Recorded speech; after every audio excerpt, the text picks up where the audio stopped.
ಗುರುಮಠಕಲ್ ತಾಲೂಕಿನ ಗುರುಮಠಕಲ್ ಮತಕ್ಷೇತ್ರ ವ್ಯಾಪ್ತಿಗೆ ಬರ್ತಕ್ಕಂಥ ಇದು ನವಬ್ರುಜ್ ಗ್ರಾಮ. ಸುಮಾರು 45ಕ್ಕಿಂತ 50 ಮನೆಗಳು ಅದಾವ. 150-200 ಮಂದಿ ಜನ ವಾಸ ಮಾಡ್ತಾರೆ. ಇಲ್ಲಿ ಏನದ ಮೂಲಭೂತ ಸೌಕರ್ಯ ಇಲ್ಲ. ಚರಂಡಿ, ಸಿಸಿ ರಸ್ತೆ ಇಲ್ಲ.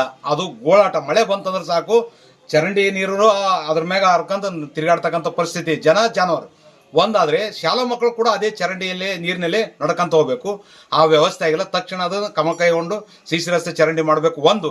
ಎರಡನೇದು, ಊರಿನ ನಡುಭಾಗದಲ್ಲಿ ಇರ್ತಕ್ಕಂಥ ಈ ಹಳೆ ಬಾವಿ, ಪುರಾತನ ಕಾಲದ ಬಾವಿ, ನೀರಿನ ಬಾವಿ ಇದ್ದ ಆ ನೀರು ಯಾರು ಯೂಸ್ ಮಾಡಲ್ಲ, ಗಬ್ಬೆದ್ದು ನಾರ್ತಿದೆ. ಅದರಲ್ಲಿ ಏನಂತಂದ್ರೆ ಸಾಕಷ್ಟು ಪ್ರಾಣಿ ಪಕ್ಷಿಗಳು ಬಿದ್ದು ಸಾವನ್ನಪ್ಪ್ಯಾವ. ಮಕ್ಕಳು ಕೂಡ ಅದ್ರಾಗ ಬೀಳ್ತಾವಂತಕ್ಕನ್ನ ಭಯದ ವಾತಾವರಣದಲ್ಲಿ ಈ ಗ್ರಾಮದ ನಿವಾಸಿಗಳು, ಮಹಿಳೆಯರು ಭಯದ ವಾತಾವರಣದಲ್ಲಿ ತಿರುಗಾಡ್ತಕ್ಕಂಥ ಪರಿಸ್ಥಿತಿ ಅದ. ವಿಷ ಜಂತುಗಳನ್ನಿಂತ ಭಯಭೀತರಾಗಿದ್ದಾರೆ. ತಕ್ಷಣ ಜಿಲ್ಲಾ ಆಡಳಿತ ಎಚ್ಚೆತ್ತುಕೊಳ್ಬೇಕು. ಆ ಬಾವಿ ಮುಚ್ಚಬೇಕು. ಇಲ್ಲಿ ಸಿಸಿ ರಸ್ತೆ ಚರಂಡಿ ಮಾಡಿಕೇಸಿ ಸಾರ್ವಜನಿಕರಿಗೆ ಅನುಕೂಲ ಮಾಡಬೇಕು. ನಾಳೆ ವಿಷ ಜಂತುಲಿಂತ ಯಾರಿಗೇನೋ ಏನೋ ಆಯ್ತು ಅಂದ್ರೂ ಅದಕ್ಕೆ ನೇರ ಜಿಲ್ಲಾಡಳಿತ ಹೊಣೆಗಾರ.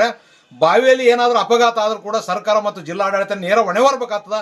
ಇಲ್ಲಾಂದ್ರೆ ಬೃಹತ್ ಪ್ರತಿಭಟನೆ ಮಾಡಬೇಕಾಗ್ತದಂತಕ್ಕಂಥದ್ದು ಜಿಲ್ಲಾಡಳಿತಕ್ಕೆ, ಸರ್ಕಾರಕ್ಕೆ ನಾನು ಎಚ್ಚರಿಕೆ ನೀಡ್ತಿದ್ದೇನೆ.